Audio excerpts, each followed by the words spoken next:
नमस्कार, आप देख रहे हैं डिड न्यूज और मैं हूं आपके साथ शारदा झा। आप सभी दर्शकों का स्वागत है। बुलेटिन की शुरुआत से पहले नजर डालते हैं आज की हेडलाइंस पर। हरलाखी थाना क्षेत्र के कौआहा गांव के समीप बाइक व रथ की आमने सामने हुई टक्कर, बाइक चालक युवक की घटनास्थल पर हुई मौत।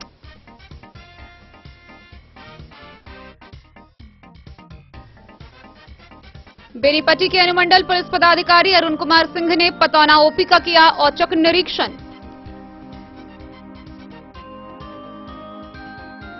भेजा थाना की पुलिस ने दलदल व भेजा गांव से देशी शराब का कारोबार करने वाले 2 तस्कर को किया गिरफ्तार।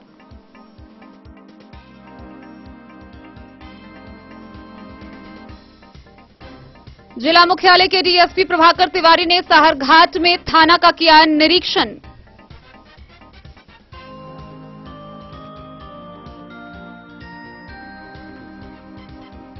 जिला के वरीय पदाधिकारियों द्वारा प्रशासनिक व्यवस्था को सुदृढ़ एवं संवेदनशील बनाने के उद्देश्य से विभिन्न योजनाओं व कार्यक्रमों का किया गया स्थलीय निरीक्षण। जिला पदाधिकारी भी रहे शामिल।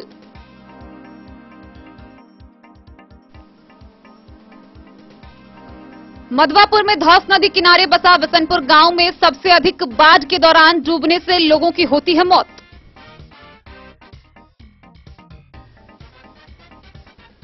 बिस्फी के बीडीओ मनोज कुमार ने सिंघासो पंचायत में किया सरकारी योजनाओं की जांच।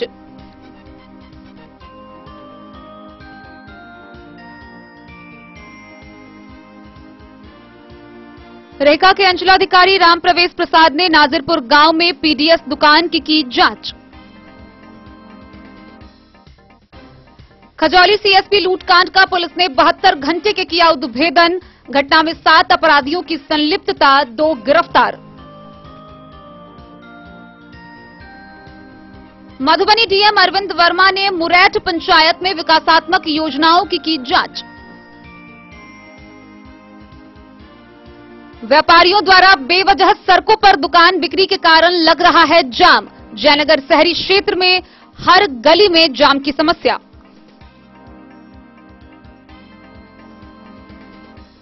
और आरजेडी ने की राज्यसभा के प्रत्याशी की घोषणा, फैयाज अहमद को दिया गया टिकट।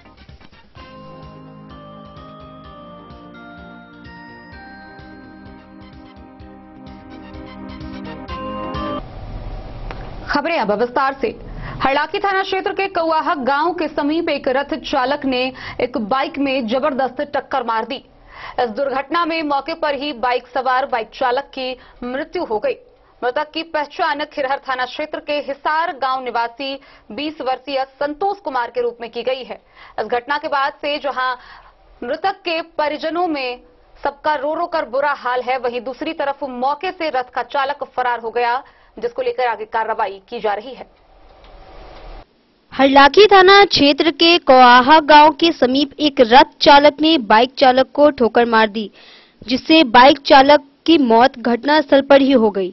मृतक की पहचान खिरहर थाना क्षेत्र के हिसार गांव निवासी बिजली दास के करीब 20 वर्षीय पुत्र संतोष कुमार दास के रूप में किया गया है। घटना बुधवार देर शाम की बताई जा रही है। जानकारी के अनुसार बुधवार की रात करीब 9 बजे उमगांव की ओर से बाइक चालक आ रहे थे और हिसार की ओर से डीजे रथ चालक। इसी दौरान उमगांव बेनीपट्टी मुख्य मार्ग स्थित कौआहा गांव के समीप तेज रफ्तार रथ चालक ने सामने से आ रहे बाइक चालक को ठोकर मारते हुए एक घर को भी क्षतिग्रस्त कर दिया। उसके बाद रथ चालक मौके से फरार हो गया। गनीमत रही कि घर में सो रहे गृहस्वामी दिलीप राउत बाल बाल बच गए। यदि 1 मीटर और आगे रथ जाती तो जान भी जा सकती थी। इस घटना में उक्त दिलीप राउत का घर भी क्षतिग्रस्त हो गया। उधर सूचना मिलते ही थाना पुलिस मौके पर पहुंची और युवक की शव को कब्जे में लेकर पोस्टमार्टम के लिए मधुबनी भेज दिया। बहरहाल पुलिस डीजे रथ व बाइक को कब्जे में ले लिया है और चालक की पहचान जुटाने में लगी हुई है। इस बाबत थाना अध्यक्ष अनुज कुमार ने बताया कि पुलिस आगे की कार्रवाई कर रही है। वहीं घटना से आहत मृतक के परिजनों का रो रो कर बुरा हाल हो रहा है।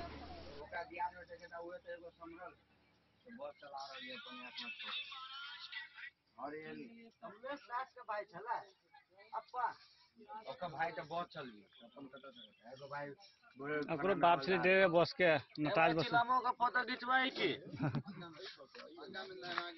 वो अगला है।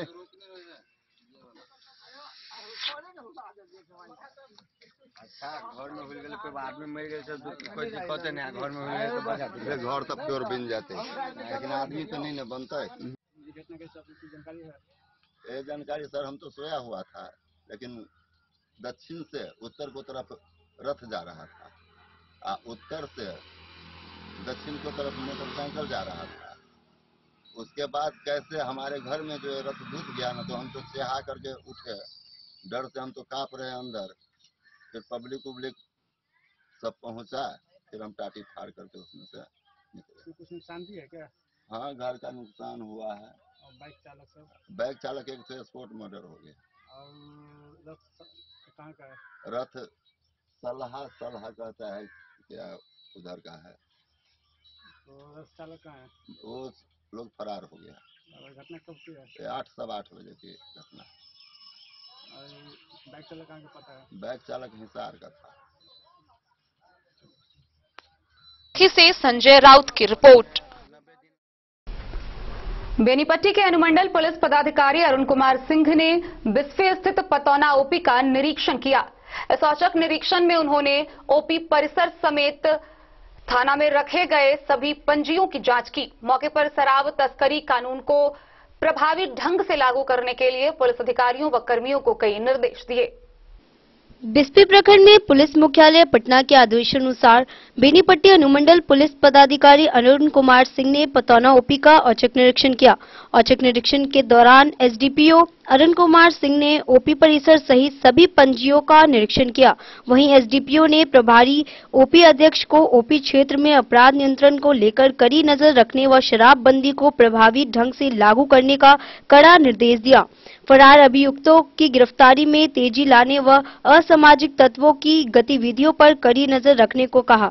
औचक निरीक्षण के दौरान एसडीपीओ ने पुलिस पदाधिकारियों को कार्य में कोताही बरतने पर जमकर फटकार लगाई। औचक निरीक्षण के उपरांत एसडीपीओ ने पत्रकारों को बताया कि ओपी से संबंधित सभी दस्तावेजों एवं सभी पंजियों का गहन जांच की गई है। रोको टोको अभियान चलाने व ओपी क्षेत्र में संवेदनशीलता को समझते हुए शराब तस्करी पर पूर्ण रोकथाम लगाने का भी निर्देश दिया गया। मौके पर एसआई राकेश प्रसाद सिंह सहित अन्य पुलिसकर्मी मौजूद थे।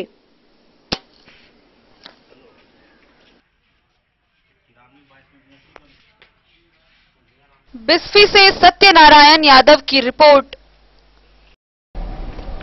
भेजा थाना की पुलिस ने थाना क्षेत्र के दलदल गांव व भेजा गांव से शराब तस्करी करने वाले 2 तस्करों को गिरफ्तार किया है। गिरफ्तार किए गए दोनों तस्कर की पहचान कर ली गई है, जिसे आगे की कार्रवाई के लिए न्यायिक हिरासत में भेज दिया गया है। मधेपुर थाना क्षेत्र के दलदल गांव व भेजा गांव से देशी शराब का कारोबार करने वाले 2 कारोबारी को पुलिस ने गिरफ्तार कर आगे की कार्रवाई के लिए न्यायिक हिरासत में भेज दिया है। भेजा थाना के एएसआई उमेश पांडे पुलिस बल के साथ जब गश्त कर रहे थे, तभी सूचना मिली कि भेजा गांव के फकीरना टोल निवासी कामेश्वर मुखिया का पुत्र लक्ष्मी मुखिया अपने घर में देशी शराब बनाकर बेचता है।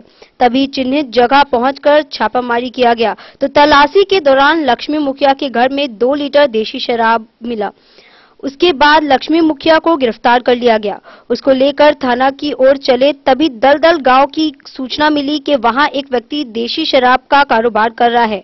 एएसआई उमेश पांडे पुलिस बल के साथ बताई हुई जगह पर जब पहुंचे, तब संगम लाल मुखिया के पुत्र कमल मुखिया पुलिस को देखकर भागने लगा, जिसे पुलिस जवान ने खदेड़ कर पकड़ लिया और घर की तलाशी ली। तब उसके घर से 2 लीटर देशी शराब बरामद हुआ, जिसको बनाकर वह बेचता था, जिसके जुर्म में कमल मुखिया को गिरफ्तार कर थाना लाया गया। दोनों गिरफ्तार व्यक्ति को थाना प्रभारी अरविंद कुमार ने न्यायिक हिरासत में भेज दिया है। मधेपुर से नूर मोहम्मद कासमी की रिपोर्ट। जिला मुख्यालय डीएसपी प्रभाकर तिवारी ने साहरघाट थाना का निरीक्षण किया। इस दौरान उन्होंने विभिन्न पंजियों की जांच की, साथ ही उपस्थित पुलिस अधिकारियों व कर्मियों को सख्ती से शराबबंदी कानून को लागू करने के लिए निर्देश दिए गए। जिला मुख्यालय डीएसपी प्रभाकर तिवारी ने साहरघाट में पुलिस को वारंटियों की गिरफ्तारी और कांडों का निष्पादन करने में तेजी लाने का निर्देश दिया है। वे वहां थाना का निरीक्षण करने पहुंचे थे। बॉर्डर पर शराब तस्करी के खिलाफ सख्ती बरतने का निर्देश डीएसपी ने पुलिस अधिकारियों को दिया है। निरीक्षण के दौरान उन्होंने पुलिस अधिकारियों को बॉर्डर से जुड़े मामलों सहित अन्य कई जरूरी निर्देश भी दिए। डीएसपी ने गुंडापंजी में दर्ज अपराधियों के बारे में पुलिस से पूछताछ कर कई जरूरी जानकारियां ली। लंबित कांडों से संबंधित फाइलों को डिस्पोजल करने में देर करने का कारण अनुसंधानकर्ताओं से पूछा। मालखाना पंजी और चौकीदारों की हाजिरी बही को बारीकी से देखा। दिवा, संध्या और रात्रि गश्तियों को तेज करने के साथ आपराधिक घटनाओं की त्वरित जानकारी वरीय अधिकारियों को देने का निर्देश उन्होंने थानाध्यक्ष विजय पासवान को दिया। स्टेशन डायरी अपडेट नहीं रखने पर कार्रवाई की अनुशंसा किए जाने की हिदायत भी उन्होंने थानाध्यक्ष को दी। मधवापुर से शत्रुमर्दन कुमार की रिपोर्ट। मधुबनी जिले के विभिन्न प्रखंडों व पंचायतों में प्रशासनिक व्यवस्था को सुदृढ़ एवं संवेदनशील बनाने के उद्देश्य से जिला प्रशासन के द्वारा जांच अभियान चलाया जा रहा है।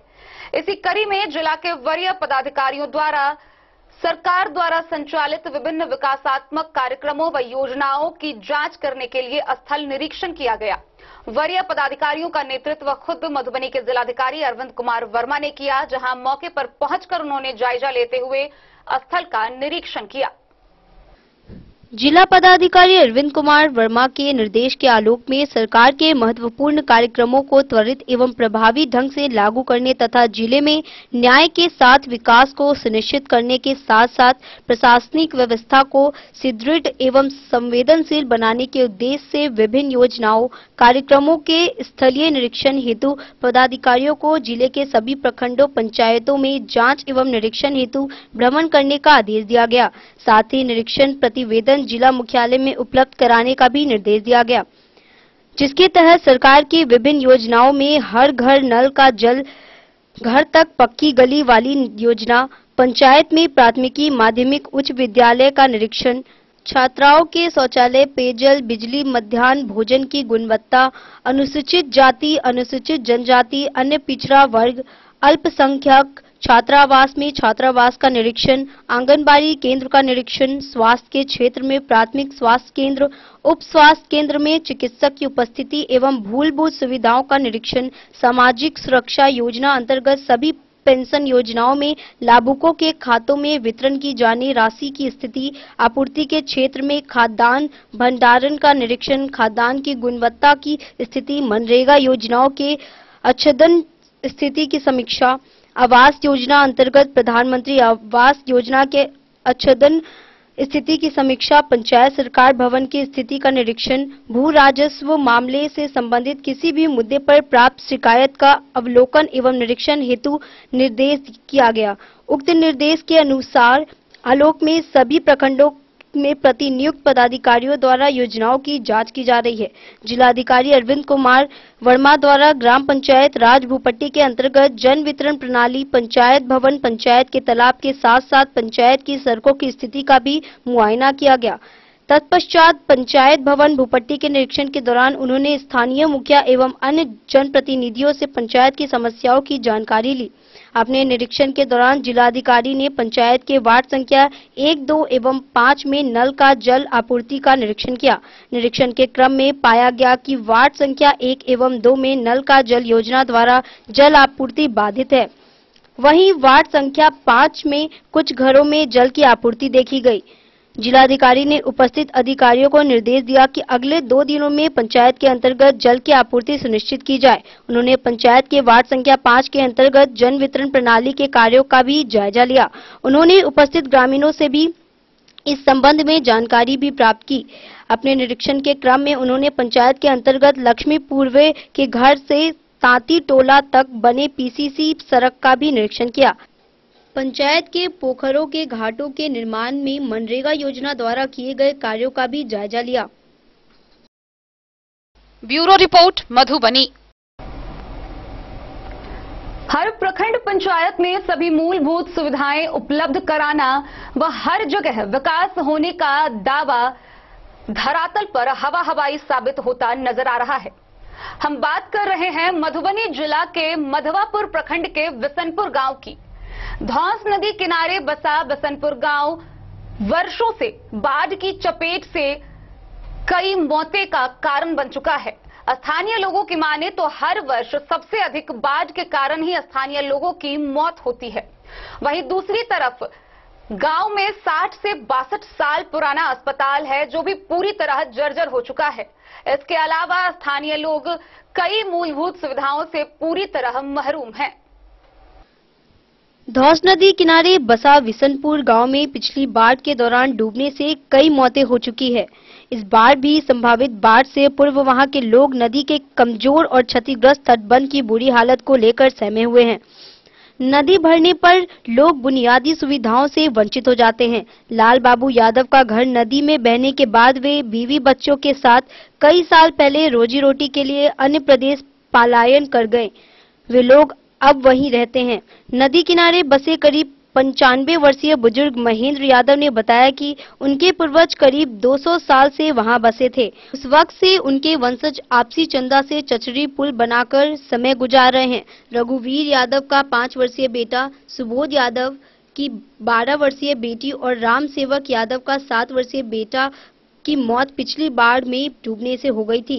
गांव में 60-62 साल पुराना अस्पताल है, लेकिन नदी में पुल नहीं होने की वजह से लोग अपने ही गांव के अस्पताल तक इलाज के लिए नहीं पहुंच पाते हैं। बाढ़ के समय पशु चारे के लिए तड़पते रहते हैं। करीब 6000 से अधिक आबादी वाले उस गांव के लोग नदी में पुल नहीं होने की वजह से 2 हिस्सों में बटे हुए हैं। बाढ़ आने पर एक ही गांव के लोग एक दूसरे की मदद नहीं ले पाते हैं। नदी के पश्चिमी हिस्से में करीब 1000 की आबादी है। बाढ़ आने पर पीड़ितों को चिकित्सा और राशन की सुविधा नहीं मिल पाती है। नमक तेल लाने के लिए पीड़ितों को सीतामढ़ी जिले के चोरौत बाजार करीब 15 किलोमीटर पैदल चलना पड़ता है, जबकि उनका करीबी बाजार बसैट मात्र 4-5 किलोमीटर है। ग्रामीण संजय यादव, ऋषि यादव, दयानंद मांझी, राम बाबू साफी आदि ने बताया कि चुनाव के समय विधायक, सांसद सहित अन्य प्रतिनिधियों ने पीड़ितों को सुविधा दिलाने के झूठे वादे किए, लेकिन जीतने के बाद दोबारा हालचाल जाने भी नहीं पहुंचे।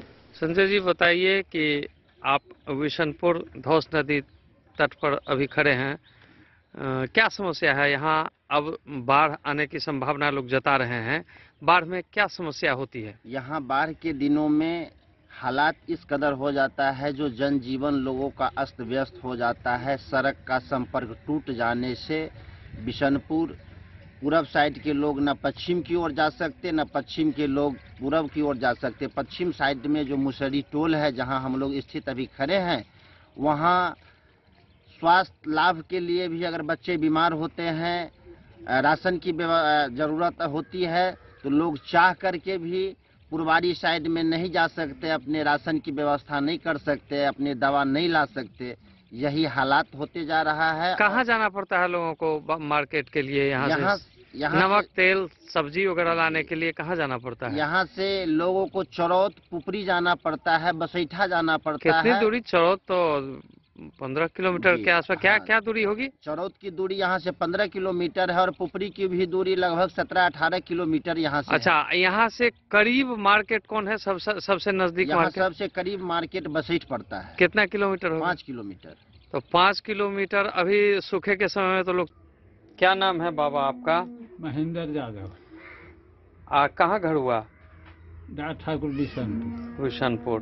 बिशनपुर 2 भागों में बटा हुआ है इस नदी के कारण, धौंस नदी में। धौंस नदी में पुल नहीं है। नहीं।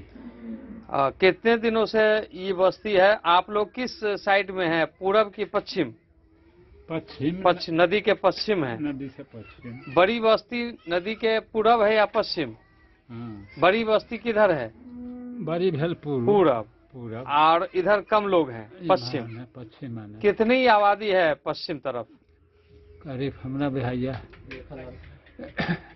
नहीं 1000। हाँ 1000। हाँ 4-5 जाए। 4-5 जाए तो हाँ जाए 4-5 गो है। अच्छा, ये बताइए कि बाढ़ में क्या समस्या होती है आप लोगों को? बाढ़ में पानि में झाड़ा फेरै छी, पेशाब करै छी। पानी में? हाँ, एहन समय भ जाइ छै तो पानियों में पेशाब करे पड़िए, झाड़ा फेरे। अच्छा, आप लोगों को दवा, किराना का सामान ये सब लाने के लिए बाढ़ में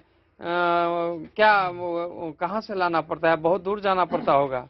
देखियो, आपके जुगे भ गेलिए लोग ढेउआ के जाले, नहीं तो हम सब उस समय में पुपरी से लौटे छलिए। वो पहले पुपरी से लाते थे? हाँ, पहले। अब नजदीक में चरौत है? नहीं, चरौतो ने बेसी बसैठा था। आ जब नदी में पानी होता है तब नैया पर चढ़ के लोग हेलियो गेल, कठौती में पार कर, तहसील में पार कर ले। ओ, तो इस बाढ़ के दौरान कभी हादसा भी हुआ है यहाँ? हर साल हादसा होता है? हर साल। ओ, क्या हादसा हुआ? कोई मरा उड़ा है क्या?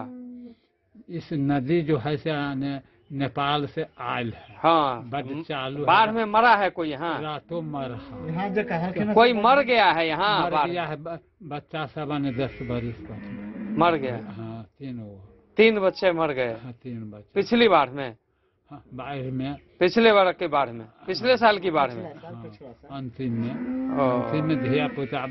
क्या चाहते हैं सरकार से? क्या चाहते हैं? सरकार से यह चाहता है कि नदी में पुल हो मजबूत। अच्छा, विधायक जी वोट मांगने के लिए आते हैं तो इस समस्या को आप लोग रखते हैं कि नहीं?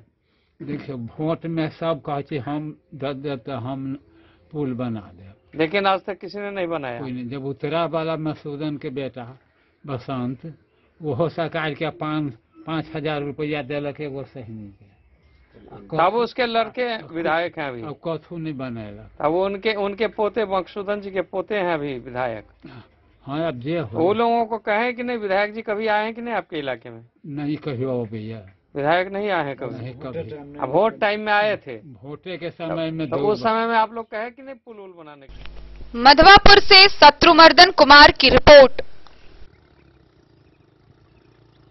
खबरों का सिलसिला जारी रहेगा, जल्द ही लौटेंगे एक छोटे से ब्रेक के बाद। आप बने रहिए हमारे साथ।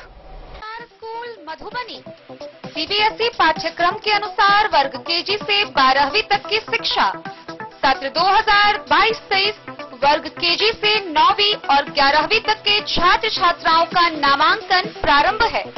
पोल स्टार स्कूल, जहां है डिजिटल स्मार्ट क्लासरूम, परिवहन की उत्तम व्यवस्था, लाइब्रेरी, कंप्यूटर और साइंस लैबोरेटरी, जूनियर क्लास के लिए स्मार्ट प्ले रूम, सभी विषय के विशेषज्ञ शिक्षक, खेल व तंदुरुस्ती के लिए प्लेग्राउंड और हॉस्टल की सुविधा। शिक्षा के क्षेत्र में विभिन्न राजकीय व राष्ट्रीय पुरस्कार से सम्मानित पोल स्टार स्कूल, सभी आधुनिक सुविधाओं से लैस शिक्षा को समर्पित विद्यालय, साइंस, कॉमर्स और ह्यूमैनिटीज के लिए बेस्ट फैकल्टी टीचर्स। अपने बच्चों को अच्छी शिक्षा दें और उनके सुंदर भविष्य का निर्माण करें। सत्र 2022-23 में नामांकन प्रारंभ है, तो देर ना करें। अधिक जानकारी के लिए विद्यालय आएं। हमारा पता है पोल स्टार स्कूल, जीवत चौक, सप्ताह, मधुबनी। ये दुनिया का चमकता सितारा झाड़ीलाल। शादी ब्याह हो या तीज त्योहार, हर मौके के लिए हमारे पास है खास किस्म की साड़ियाँ। जरदोजी कामदार साड़ियों से लेकर डिजाइनर साड़ियों की एक से बढ़कर एक वैरायटीज। हर कलर व पैटर्न की साड़ियों का खजाना झाड़ीलाल। इतना ही नहीं, अच्छी क्वालिटी व नामी कंपनियों के शर्ट पैंट के कपड़े भी हमारे यहाँ उपलब्ध हैं। कुर्ता पैजामा का कपड़ा हो या शर्ट पैंट का कपड़ा या फिर डिजाइनर सलवार सूट की हो डिमांड, हम करते हैं पूरी आपकी हर मांग। अगर आप अपनी पर्सनैलिटी में लगाना चाहते हैं 4 चांद, तो एक बार सेवा का मौका अवश्य दें। झाड़ीलाल, हमारा पता है बड़ा बाजार एवं महिला कॉलेज रोड, मधुबनी। बेहतरीन साड़ियों एवं रेडीमेड कपड़ों का अनूठा संगम, बॉम्बे फैशन। शादी हो या कोई त्योहार, हर तरह के खास आयोजन में आपको पसंद आएंगी यहाँ के डिजाइनर, कामदार एवं बेहतरीन साड़ियाँ। यानी अगर आप चाहते हैं सभी प्रकार की कामदार, फैंसी, बनारसी, प्योर सिल्क, सूती साड़ियाँ, सलवार सूट और लहंगा चुन्नी, तो सोचने की जरूरत नहीं, आए बॉम्बे फैशन। हम रखते हैं आपकी पसंद का ख्याल। शर्टिंग, सूटिंग एवं ब्रांडेड रेडीमेड कपड़े भी मिलेंगे आपको उचित मूल्य पर। यही नहीं, बच्चों के कपड़े बाजार से कम कीमत पर यानी होलसेल रेट पर प्राप्त करें। पता याद रखें, बॉम्बे फैशन, महिला कॉलेज रोड, मधु। होटल गोकुल राज।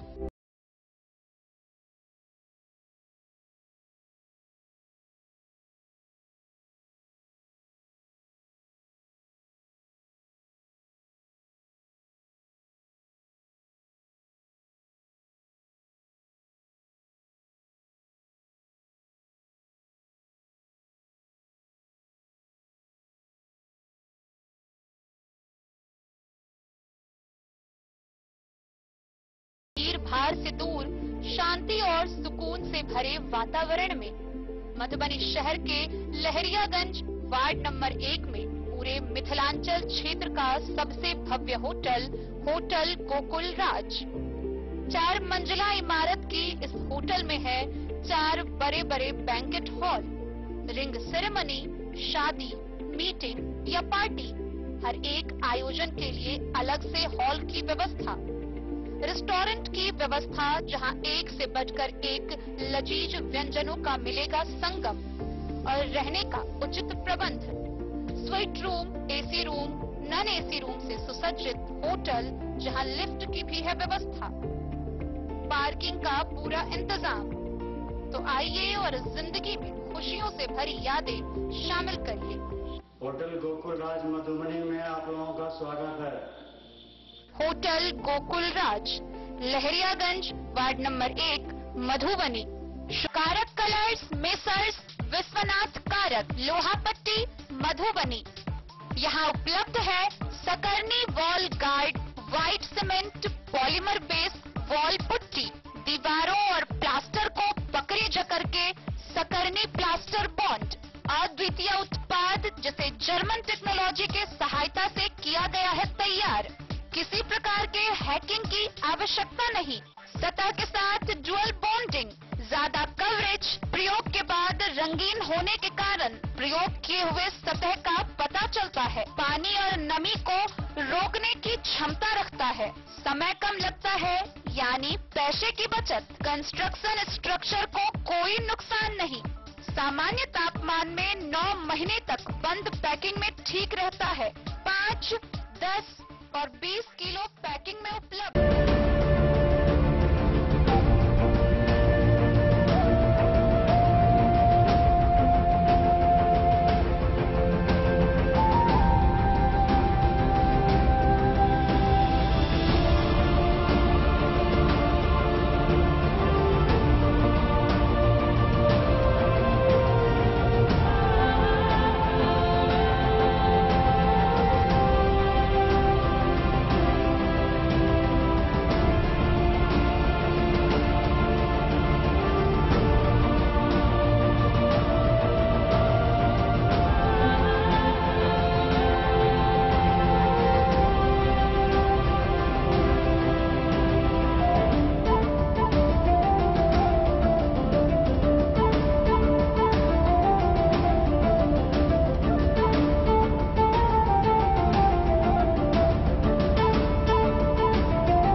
अमरनाथ प्रसाद ज्वेलर्स 916 हॉलमार्क ब्रांडेड गोल्ड एवं डायमंड ज्वेलरी शोरूम, गांधी चौक, राजनगर बाजार, एक भरोसे की पहचान। बिस्फी प्रखंड के बीडीओ मनोज कुमार व सीओ श्रीकांत सिन्हा ने प्रखंड के अलग अलग क्षेत्रों में पंचायतों में विकासात्मक कार्यक्रमों व योजनाओं की जांच की। इस दौरान कई त्रुटियां पाई गई, जिसको समय ठीक करने के लिए अधिकारियों व कर्मियों को निर्देशित किया गया। बिस्फी प्रखंड में मुख्य सचिव बिहार पटना के निर्देश के आलोक में गुरुवार को बीडीओ मनोज कुमार ने प्रखंड के सिंघासो पंचायत एवं सीओ श्रीकांत सिन्हा ने औसी भवन गामा दक्षिण में संचालित विभिन्न सरकारी योजनाओं की जांच बारीकी से की। उन्होंने सबसे पहले आंगनबाड़ी केंद्र पर पहुंचकर बच्चों की उपस्थिति, पोषाहार तथा रसोई घर आदि बिंदुओं पर जांच कर सेविका से संचालन के बारे में पूछताछ किया। बच्चों को उचित पोषण तत्व नहीं मिलने पर उन्होंने सेविका को फटकार लगाई। इसके बाद उन्होंने विद्यालय एवं उत्क्रमित विद्यालय में पहुंचकर छात्र छात्राएं एवं शिक्षकों की उपस्थिति पंजी एवं पठन पाठन व्यवस्था को देखा। इसके साथ ही उन्होंने मिड डे मील एवं मूलभूत सुविधाओं की जानकारी ली। विद्यालय के पठन पाठन व्यवस्था देखकर उन्होंने काफी प्रसन्न हुए। वहीं विद्यालय के मूलभूत सुविधा का घोर अभाव पाया। बीडीओ एवं सीओ ने उप स्वास्थ्य केंद्र, पीडीएस दुकान, मनरेगा, पैक्स, नल जल, गली नाली, आवास योजना आदि की जांच बारीकी से किया, जहां उन्होंने नल जल की स्थिति खराब पाई। बिस्फी से सत्यनारायण यादव की रिपोर्ट। मधुबनी जिला के रहिका प्रखंड के नाजिरपुर गांव में रहिका के अंचलाधिकारी राम प्रवेश प्रसाद और आरओ रणधीर रमन ने पीडीएस दुकानदार मोहम्मद फिरोज आलम के जन वितरण दुकान की जांच की। इस दौरान उन्होंने विभिन्न पंजियों का मिलान किया। राज्य सरकार के आदेश पर पदाधिकारियों को अपने क्षेत्रों में 14 बिंदुओं पर सप्ताह के 2 दिन जांच कर जिला प्रशासन को रिपोर्ट सौंपने को लेकर गुरुवार को जिले के रहिका प्रखंड के नाजिरपुर गांव में रहिका अंचलाधिकारी राम प्रवेश प्रसाद और आरओ रणधीर रमन ने पीडीएस दुकानदार मोहम्मद फिरोज आलम के जन वितरण दुकान की जांच के दरमियान स्टॉक और स्टॉक पंजी का मिलान किया गया, जिसमें सभी रजिस्टर और स्टॉक सही पाया गया। सभी पंजी, रजिस्टर, अनाज और मिट्टी तेल रजिस्टर के अनुसार स्टॉक सही पाया गया। अंचलाधिकारी ने नाजिरपुर पीडीएस विक्रेता के दुकान के उपभोक्ताओं को सरकारी दर एवं निर्धारित मात्रा में ससमय सामान उपलब्ध कराने को लेकर जांच करने के बाद उपभोक्ताओं से पीडीएस विक्रेता के कार्य शैली को लेकर जानकारी लेने के क्रम में सब कुछ संतोषजनक रहा और उन्होंने दुकानदारों के प्रति संतोष प्रकट कर जांच प्रक्रिया पूरी की। रहिका अंचलाधिकारी के नेतृत्व में स्कूल और आंगनबाड़ी केंद्रों का भी निरीक्षण किया गया, जिसमें नाजिरपुर के मध्य विद्यालय में सब कुछ सही पाया गया। वहीं उन्होंने बताया कि विद्यालय में भवन की कमी है, भवन बनाने की आवश्यकता है, तो वहीं आंगनबाड़ी केंद्र संख्या 27 पर बच्चों का नामांकन के अनुसार उसमें से बहुत कम बच्चे ही उपस्थित नजर आए। आंगनबाड़ी केंद्र के पास सरकारी भवन नहीं है, निजी भवन में संचालित हो रहा है और निजी भवन वाले को भी अभी तक किराए का पेमेंट नहीं किया गया है, जिसमें पर्यवेक्षिका मधुश्री ने यह जानकारी दिया। कनैल गांव का आयुष्मान भारत भवन ईद की चांद की तरह कभी कभी खुला नजर आता है। वहीं मनरेगा के तहत नाला उरा का भी निरीक्षण किया गया, जिसमें उन्होंने बताया कि यह योजना अपूर्ण है, जो आम लोगों के लिए लाभकारी है, जबकि वृक्षारोपण का काम अच्छा दिखाई दिया। नल जल योजना का काम नाजिरपुर पंचायत के सभी वार्डों में ठीक ठाक मिला, तो वहीं वार्ड 4 और नंबर 13 में नल जल का बोरिंग, पाइपिंग सब हो चुका है। टावर सीटिंग्स नहीं लगने के कारण पानी चालू नहीं हुआ है, जिससे रहिका सीओ राम प्रवेश प्रसाद एवं आरओ रणधीर रमन ने असंतोष प्रकट किया। की जांच की गई, जिसमें विद्यालय, आंगनबाड़ी है, जन वितरण कोटा है। इसी के क्रम में जन वितरण कोटा जांच के क्रम फिरोज आलम दुकानदार हैं, उनकी जांच की गई। सारे रजिस्टर मेंटेन पाया गया और स्टॉक भी सही ढंग से सभी मेंटेन किया गया है। अपना परिचय दीजिए। राम प्रवेश प्रसाद, अंचलाधिकारी रहेगा। बताइए जय सर आप। जैसे कि आज हम लोग नाजिरपुर पंचायत में औचक निरीक्षण में आए हैं। मैं रेवेन्यू ऑफिसर रहिका, और निरीक्षण के दौरान हमने विद्यालय का निरीक्षण किया, जो कि मध्य विद्यालय है। वहाँ की हालत ठीक है, शौचालय और पानी की कंडीशन जो है वो ठीक ठाक है। उसके बाद हमने आंगनबाड़ी का जांच किया। उसी के बाद हम जन वितरण प्रणाली दुकान में जांच करने आए, जो कि फिरोज जो यहाँ के डीलर हैं उनके दुकान पे आए। और यहाँ पे जांच करने के क्रम में हमने सभी रजिस्टर का जांच किया, उनकी ईपीएस मशीन्स में जो भी कागज थे उनको जांच किया गया। उसके बाद वेट मशीन्स को जांच किया गया। सभी जो हैं वो सही तरीके से इन्होंने मेंटेन करके रखी हैं, और स्टॉक पंजी भी इन्होंने अच्छी तरीके से संचालन इनके द्वारा किया जा रहा है। तो हम इनके काम से संतुष्ट हैं। और आगे अभी हमें नल का जल योजना, ग्रामीण सड़क, मनरेगा की योजना आगे हम इसको विस्तार से अब जांच करेंगे। अपना परिचय दीजिए सर एक बार। मैं राजस्व पदाधिकारी रहेगा। सर आज आप नाजिरपुर फिरोज आलम डीलर के यहाँ गए थे जांच में, क्या सब मिला सर, जानकारी दिया जाए। जन वितरण कोटा का जांच किया गया। इस नाजिरपुर पंचायत के फिरोज आलम का देखा गया जन वितरण दुकान, और बहुत ही सही ढंग से अच्छे तरीके से सारे रजिस्टर मेंटेन पाया गया और स्टॉक भी सही पाया गया। जांच के बाद हमें आप जो भी फिरोज जी हैं जो यहाँ के डीलर हैं, उन्होंने सभी रजिस्टर को सही तरीके से मेंटेन करके रखा है, और जो इनकी जो ईपीएस मशीन है वो भी अच्छी तरह काम कर रही है और स्टॉक भी सही तरीके से मैनेज किया जा रहा है। तो इनका काम जो है वो बहुत अच्छे तरीके से हो रहा है।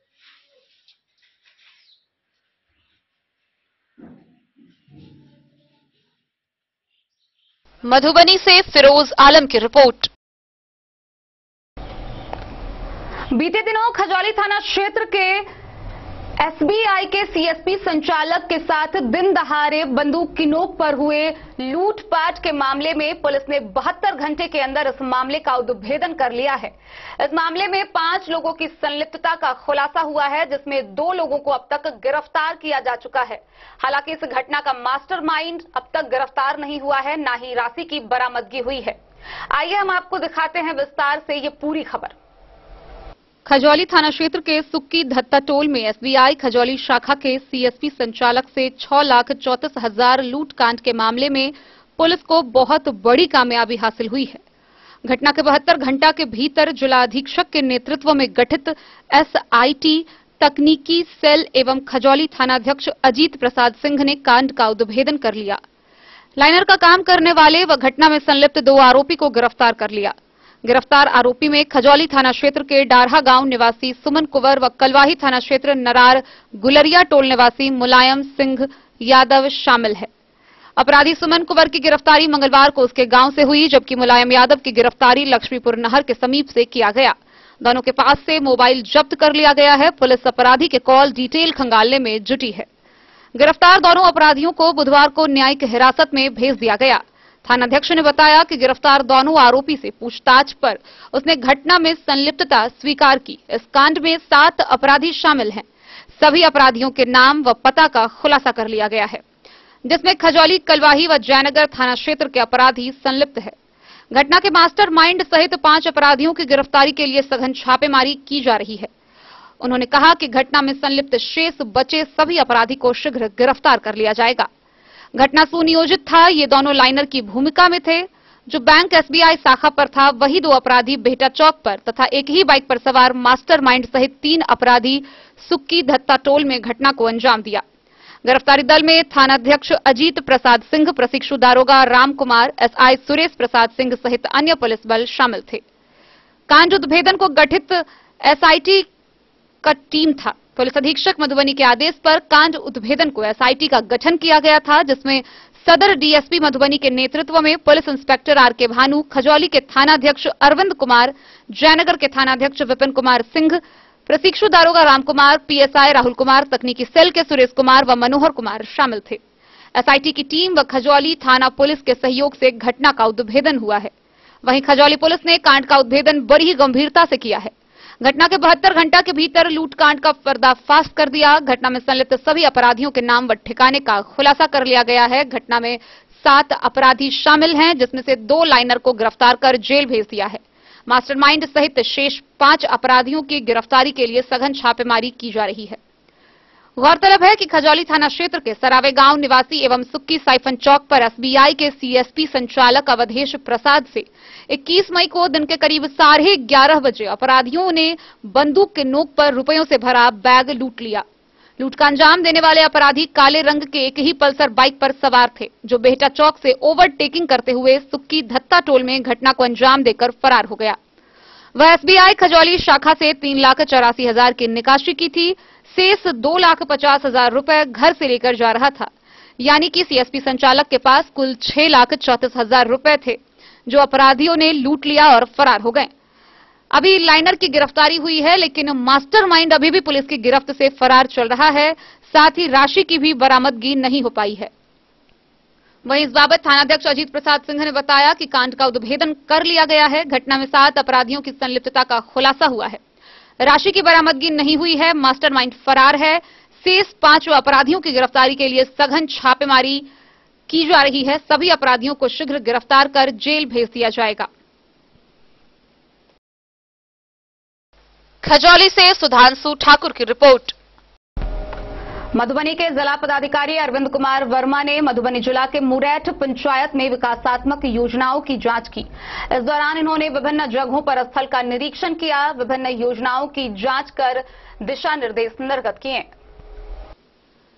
जिलाधिकारी अरविंद कुमार वर्मा ने मधुबनी के मुरैठ पंचायत में विकासात्मक योजनाओं की जांच की। डीएम ने वार्ड 11 में नल जल योजना की जांच की, जहां योजना क्रियाशील मिला और डीएम द्वारा पूछने पर लोगों ने बताया कि जलापूर्ति हो रही है। वार्ड 13 में नल जल योजना की जांच की, जहां लोगों द्वारा बताया गया कि कुछ घरों में नल जल का कनेक्शन छूटा हुआ है, जलापूर्ति नहीं होती है और निवर्तमान वार्ड सदस्य द्वारा प्रभार नहीं दिया गया है। जहां डीएम द्वारा 3 दिन के अंदर प्रभार आदान प्रदान करने और अभिलेख सुपुर्द करने का निर्देश दिया गया। उन्होंने बीपीआरओ गौतम आनंद को निर्धारित समय में निर्देश का अनुपालन नहीं होने की स्थिति में वित्तीय गमन के आरोप में प्राथमिकी दर्ज कराते हुए नीलाम पत्र दायर करवाने का निर्देश दिया। वहीं वार्ड 6 में मनरेगा योजना से 5,20,000 की लागत से कराए जा रहे नाला उराही कार्य का भी जायजा लिया, जहां मजदूर से काम कराया जा रहा था, लेकिन अभिलेख संधारण में त्रुटि देखी गई, जिसे जल्द से जल्द सुधारने का निर्देश दिया गया। वहीं निरीक्षण के दौरान मुरैठ झोझी सड़क की दयनीय स्थिति देख जिलाधिकारी काफी विफर गए। साथ ही संबंधित कार्यपालक अभियंता को पुनः एस्टीमेट बनाकर मरम्मति कराने का निर्देश दिया।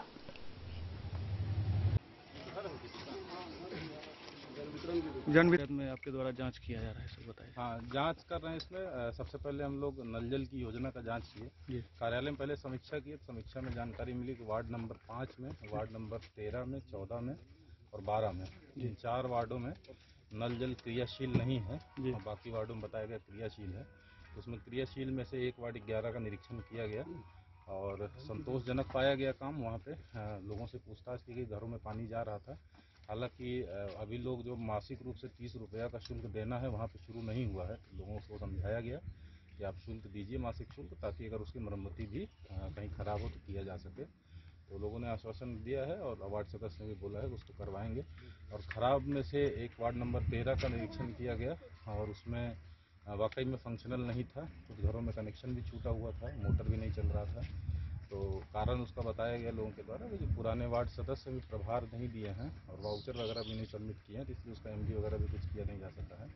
तो उन्होंने कमिट किया है कि 3 दिन के अंदर पूरा प्रभार भी दे देंगे और जो पैसा दिया है उसको कहाँ कहाँ खर्च किए हैं पूरा वाउचर सब समर्पित करेंगे। और अगर ऐसा नहीं करते हैं तो इसको वित्तीय गबन माना जाएगा। और तो डीपीआरओ साहब को आदेश किया, डीपीआरओ साहब को दिया गया है कि प्राथमिकी दर्ज करके नीलाम पत्रवाद शुरू करेंगे अगर ऐसा नहीं करते हैं तो। इसके अलावा आज मनरेगा की अभी यहाँ पे एक स्कीम देखी है, पैन का जीर्णोद्धार का काम तो मजदूरों द्वारा किया जा रहा है, लेकिन अभी। बेनीपट्टी से विनोद कुमार की रिपोर्ट।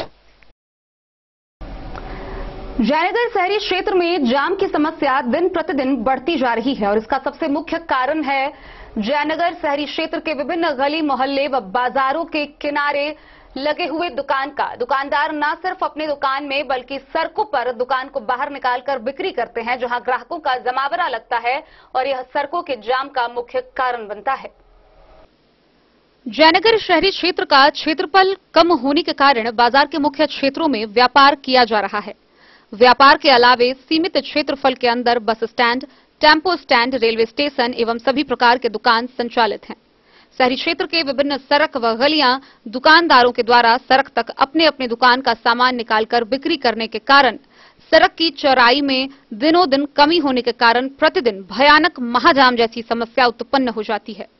जानकारी के अनुसार शहरी क्षेत्र के वाटरवे चौक से भेलवा चौक, महावीर चौक होते हुए शहीद चौक तक एवं शहीद चौक से रेलवे स्टेशन चौक होते हुए पटना गद्दी चौक तक मेन रोड NH 227 के किनारे दुकानदारों के द्वारा अपनी दुकानों का सामान सड़क तक लगाकर बिक्री किया जाता है, जिस कारण दुकानदारों के दुकान में खरीदारी के लिए आए ग्राहकों के द्वारा अपने वाहनों को बेतरतीब लगा दिया जाता है और इसका खामियाजा आम लोगों को भुगतना पड़ता है। महाजाम की समस्या उत्पन्न होने के कारण लोगों को घंटों जाम में फंसा रहना पड़ता है। वहीं राजहाट, किराना गली, स्टेशन रोड, मिर्चाई पट्टी, सब्जी मंडी, गुड़ गली समेत अन्य गली में भी एक जैसी समस्या दुकानदारों के द्वारा उत्पन्न कर दी गई है। शहरी क्षेत्र की ऐसी कोई गली नहीं है जहां के सड़क की चौड़ाई दिनों दिन कम नहीं होती जा रही हो। बीते दिनों जयनगर शहर में अतिक्रमण हटाने व भारी वाहनों के प्रवेश के लिए अनुमंडल कार्यालय में स्वयंसेवी संस्था समेत अन्य लोगों के साथ एक बैठक में इस दिशा में अविलंब कार्रवाई करने के लिए शहर में नगर पंचायत के द्वारा अनुमंडल प्रशासन के आदेश पर दुकानदारों को अपने दुकान के अंदर दुकान का सामान रखकर बिक्री करने को लेकर आदेश दिया जा रहा है। हालांकि अनुमंडल प्रशासन का आदेश भी बेखबर साबित हो रहा है। मोहम्मद अली के साथ हनुमान प्रसाद मोर की रिपोर्ट। खबरों का सिलसिला जारी रहेगा। जल्द ही लौटेंगे एक छोटे से ब्रेक के बाद। आप बने रहिए हमारे साथ। के क्षेत्र में एक नया आयाम अब छोटे बच्चों के लिए भी आधुनिक सुविधाओं के साथ उपलब्ध। विवेकानंद मिशन विद्यापीठ जूनियर, जहां क्लास प्री नर्सरी से 5th स्टैंडर्ड तक के बच्चों का एडमिशन प्रारंभ है। अगर आप भी चाहते हैं अपने बच्चों का शिक्षा के क्षेत्र में बेहतर विकास, तो विवेकानंद मिशन विद्यापीठ जूनियर है आपके लिए तैयार। 2.5 से 10 वर्षों के बच्चों के लिए आपको मिलेगा आधुनिक सुविधाओं के साथ एक बेहतर शिक्षा का माहौल। सीबीएसई बेस्ड करिकुलम सिलेबस के साथ साथ स्टूडेंट्स होंगे art and craft, game and sports और कल्चरल एक्टिविटीज में अव्वल। इंग्लिश मीडियम के माहौल के बीच स्टूडेंट्स बनेंगे स्मार्ट, जहां किताबी ज्ञान के साथ साथ हर क्षेत्र में स्टूडेंट्स होंगे अवेयर। हॉबीज और इंटरेस्ट को मिलेगी प्राथमिकता। तो आइए और अपने बच्चों के बेहतर भविष्य के लिए आज ही नामांकन करवाइए। विवेकानंद मिशन विद्यापीठ जूनियर। हमारा पता है सिरहुत कॉलोनी, नगर परिषद, main road, ward number 21, Madhubani. Ayurveda अपनाएं, निरोगी जीवन पाएं। आईएमसी के आयुर्वेदिक प्रोडक्ट अब आपके शहर मधुबनी में भी उपलब्ध है। स्वस्थ और निरोगी जीवन के लिए स्वदेशी आयुर्वेदिक प्रोडक्ट। वर्षों से करोड़ों ग्राहक का विश्वसनीय आईएमसी लेकर आया है आपके लाभ और सुविधा के लिए विभिन्न आयुर्वेदिक औषधि। कब्ज हो या पेट दर्द, बालों का झरना हो या वजन का घटना, डायबिटीज की समस्या हो या फिर परेशान कर रहा हो लो या हाई ब्लड प्रेशर, जोड़ों के दर्द से लेकर आंखों की रोशनी बढ़ाने में कारगर है विभिन्न औषधि। साइड इफेक्ट की चिंता नहीं, स्वस्थ जीवन की पूरी गारंटी। आईएमसी आयुर्वेदिक प्रोडक्ट, तो करोड़ों भारतीयों के विश्वास को आप भी अपनाएं और जीवन को। मधेपुर प्रखंड कार्यालय के सभागार में पंचायत समिति की बैठक हुई, जिसकी अध्यक्षता प्रखंड प्रमुख राधा देवी ने की। इस बैठक में सबसे पहले बैठक में अनुपस्थित पदाधिकारियों के विरुद्ध निंदा प्रस्ताव पारित किया गया। उपस्थित लोगों ने आक्रोश का इजहार किया। मधेपुर प्रखंड कार्यालय के सभागार में पंचायत समिति की बैठक प्रखंड प्रमुख राधा देवी की अध्यक्षता में हुई। बैठक में अनुपस्थित पदाधिकारियों के विरुद्ध निंदा प्रस्ताव पारित किया गया, जहां प्रसाद पंचायत के मुखिया संतोष झा ने अंचलाधिकारी पंकज कुमार पर आक्रोशित होते हुए इस बात का इजहार किया कि सीओ के कारनामे से ट्रैक्टर चालकों के बीच दहशत का माहौल बना हुआ है। वहीं बात पंचायत के मुखिया सुभाष झा ने सीडीपीओ पर आंगनबाड़ी सेंटर चलाने में अनियमितता का आरोप लगाया। पचही पंचायत के मुखिया मुमताज अंसारी ने मनरेगा मजदूरों की मजदूरी बढ़ाने का प्रस्ताव रखा। वहीं उठाए गए सवालों का जवाब पदाधिकारियों के प्रतिनिधियों द्वारा दिया गया। हालांकि बैठक में मौजूद पंचायत समिति सदस्य इस जवाब से संतुष्ट नहीं हुए। मधेपुर से नूर मोहम्मद कासमी की रिपोर्ट। मधुबनी जिला कृषि कार्यालय के द्वारा खरीफ महाअभियान 2022 का आयोजन किया गया। रांची के एक निजी होटल में इस खरीफ महाअभियान 2022 को लेकर जिला स्तरीय खरीफ कर्मशाला सह प्रशिक्षण कार्यक्रम का आयोजन हुआ, जिसमें किसानों से ज्यादा किसान सलाहकार व कृषि समन्वयक की उपस्थिति रही। वहीं दूसरी तरफ किसानों की विभिन्न समस्याओं से बिफरे कृषि समन्वयक व सलाहकारों ने इस बैठक में जमकर हंगामा किया। मधुबनी जिला कृषि कार्यालय की ओर से खरीफ महाअभियान 2022 को लेकर जिला स्तरीय खरीफ कर्मशाला सह प्रशिक्षण कार्यक्रम का आयोजन किया गया था। आयोजन रांची के एक निजी होटल में किया गया। कार्यक्रम में किसान की जगह अधिकांश कृषि सलाहकार व कृषि समन्वयक की मौजूदगी रही। वहीं कर्मशाला में किसानों के द्वारा अधिकारियों के समक्ष किसान की समस्या को लेकर आक्रोश व्यक्त किया गया और किसानों ने हंगामा किया। उन्होंने कृषि विभाग में जिला स्तर पर व्याप्त भ्रष्टाचार को लेकर अधिकारियों को अवगत कराते हुए कहा कि बीज वितरण से लेकर उर्वरक की बिक्री तक माफियाओं की मिली भगत से होती है और अधिकारी संज्ञान नहीं लेते हैं। इसको लेकर जिले के प्रगतिशील किसान कृषि विभाग के विरुद्ध आंदोलन करने के मूड में हैं। उन्होंने यहां तक कह डाला कि आत्मा का काम यहां कुछ भी नहीं है, सिर्फ और सिर्फ कृषि विभाग में भ्रष्टाचार का बोलबाला है। अवैध राशि की उगाही की जाती है, इससे अधिकारी दंग रह गए। अब देखना यह होगा कि इस आरोप के बाद अधिकारी किस प्रकार की कार्रवाई करते हैं। फिलहाल सभी की निगाहें जिला स्तरीय खरीफ कर्मशाला में आए अधिकारियों पर टिकी हुई है। उर्वरक का भारी कालाबाजारी होता है, उर्वरक मिलता नहीं है। जितना थोक व्यापारी है रात में सब खाद बेच लेता है, ट्रक का ट्रक। किसान फोन करता रहता है, कृषि पदाधिकारी परिषद का फोन नहीं उठाता है। क्या पूछे, यंत्र पर छूट देना है सरकार को, इधर उधर करके छोड़ देता है हम लोगों को। आज तक 10 रुपया का छूट किसी चीज में नहीं मिला है। क्या नाम हुआ सर आपका? चंद्रशेखर सिंह। बीज के बारे में कुछ बोल रहे थे। हाँ, क्या बीज मूंग दाल लिया, अभी तक छूट का पैसा कहा? 100% छूट वापस होगा, 1 रुपया वापस नहीं हुआ है अभी तक। कहाँ के किसान है सर आप? लौकली का है। क्या नाम हुआ? मामूत्री पंचायत। क्या नाम बताए? चंद्रशेखर सिंह। मधुबनी चयनित है, फिर भी मखाना खेती के लिए हम लोगों को पिछले साल से वंचित कर दिया गया है। जो खेती के रूप में होता है उसको जोड़ा जाए। जी। Bureau report Madhubani. जनकपुर धाम के ऐतिहासिक तिरहुतिया गाछी के प्रांगण में विगत 5 दिनों से श्री राम कथा वाचन का आयोजन किया जा रहा है, जो पूज्य मोरारी बापू कर रहे हैं।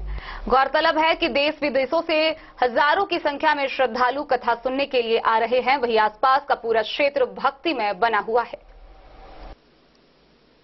पूज्य मुरारी बापू ने जनकपुर धाम के ऐतिहासिक तिरहुतिया गाछी के प्रांगण में मानस श्री राम कथा के 5वें दिन कहा कि हरि तो तभी मिलेंगे जब उनकी कृपा होगी।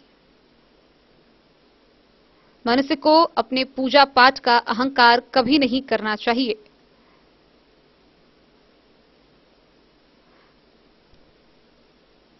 इस दौरान उन्होंने किशोरी जी की कथा सुनाई। कथा को विस्तार करते हुए बापू ने कहा कि भगवान राम के पास कोई ताकत नहीं था कि वे धनुष को तोड़ पाते। धनुष जब टूटा तब भगवान राम ने किशोरी जी को देखा, तब बेशुमार ताकत आ गई। आगे उन्होंने बताया कि गुरु बोधमय होना चाहिए। वैसे कई लोग बोधमय होते तो हैं, लेकिन नित्य नहीं। जो खाते पीते जागे सोए हमेशा बोधमय हो और नित्य हो, गुरु ऐसा होना चाहिए। ऐसा गुरु साक्षात शिव है और सदैव रहेगा। मनुष्य को चाहिए कि हमेशा ही अपने गुरु को याद कर मन ही मन गुनगुनाए। उन्होंने कहा कि मनुष्य को हरि नाम संकीर्तन जरूर करना चाहिए। कथा के अंत में सियाराम विवाह उत्सव संकीर्तन गाया गया, जहां सभी श्रोता मंत्र मुग्ध हो गए। बापू के साथ साथ मुजफ्फरपुर से आए बापू के परम भक्त रमेश टिकमानी, जानकी मंदिर के महंत राम रोशन दास समेत कई साधु संत भक्ति रस में डूबे रहे। सभी श्रद्धालु इस दौरान अपने अपने जगह पर खड़े होकर नाचते गाते झूमते नजर आए। वहीं कथा को सुनने देश विदेश से हजारों की संख्या में साधु संत व श्रद्धालु पहुंचे हुए हैं। कथा परिसर श्रद्धालुओं के लिए जानकी प्रसाद का उत्तम व्यवस्था किया गया है, जहां कथा के बाद हजारों लोग भंडारे का लुत्फ उठाते हैं। वहीं कथा समापन के बाद जानकी मंदिर परिसर में हर्षोल्लास के साथ सियाराम विवाह उत्सव का आयोजन किया गया।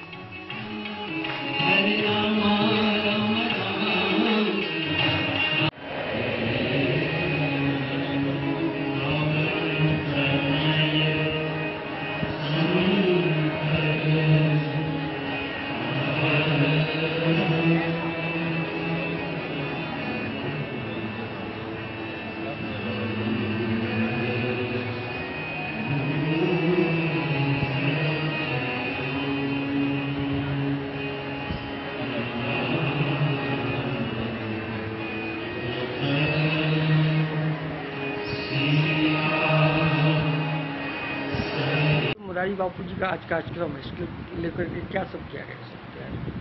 आप सब जानते हैं, सबसे पहले तो मुरारी बापू का राम कथा में आपके माध्यम से जितने भी सुन रहे हैं सबको मैं सादर आमंत्रित करता हूं।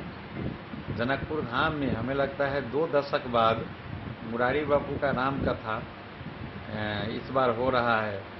आज दिनांक मई 21 और विक्रम संवत के हिसाब से ज्येष्ठ 7 आज है। आज से 4 बजे से प्रारंभ है, कल 10 बजे से। हरलाखी से संजय राउत की रिपोर्ट। बुधवार को बिहार ग्रामीण पथ शीर्ष न्यू अनुरक्षण नीति 2018 योजना के तहत मधुबनी के विधायक समीर कुमार महासेठ ने पंडौल प्रखंड के 3 विभिन्न जगहों पर सड़कों का उद्घाटन किया, जिसकी कुल लागत लगभग 2,99,76,000 रुपए है। मधुबनी के विधायक समीर कुमार महासेठ के द्वारा बिहार ग्रामीण पथ शीर्ष न्यू अनुरक्षण नीति 2018 योजना के तहत 3 सड़कों का उद्घाटन किया गया। इसकी कुल लागत लगभग 2,99,76,000 रुपए है। प्रखंड पंडौल के ग्राम सिसवा के अंतर्गत T5 नवटोलिया से सिसवा तक सड़क निर्माण का उद्घाटन किया गया, जिसकी लागत 1,62,32,000 रुपए है। पंडौल प्रखंड के ग्राम सरसोपाही के अंतर्गत हाटी सरसोपाही से फुटानी चौक तक सड़क निर्माण का उद्घाटन किया गया, जिसकी लागत लगभग 44,40,000 रुपए है। पंडौल प्रखंड के ग्राम गांगुली के अंतर्गत NH से गांगुली तक सड़क निर्माण का उद्घाटन किया गया, जिसकी लागत लगभग 93,04,000 रुपए है। कार्यक्रम में मुखिया रेणु चौधरी, हरीश चंद्र मंडल, विनोद चौधरी, रोहित यादव, रत्नेश्वर यादव, पवन यादव, ललित मंडल समेत कई लोगों की उपस्थिति रही। Bureau report, Madhubani. राज्य से बड़ी खबर सामने आई है, जहां आरजेडी ने राज्यसभा के उम्मीदवार का ऐलान कर दिया है।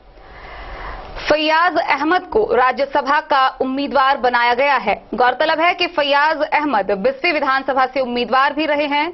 2020 में इन्होंने बीजेपी के हरिभूषण ठाकुर के खिलाफ चुनाव लड़ा था।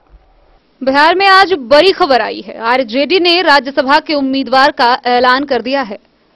फैयाज अहमद को राज्यसभा का उम्मीदवार बनाया गया है। फैयाज अहमद 20वीं विधानसभा से उम्मीदवार भी रहे हैं।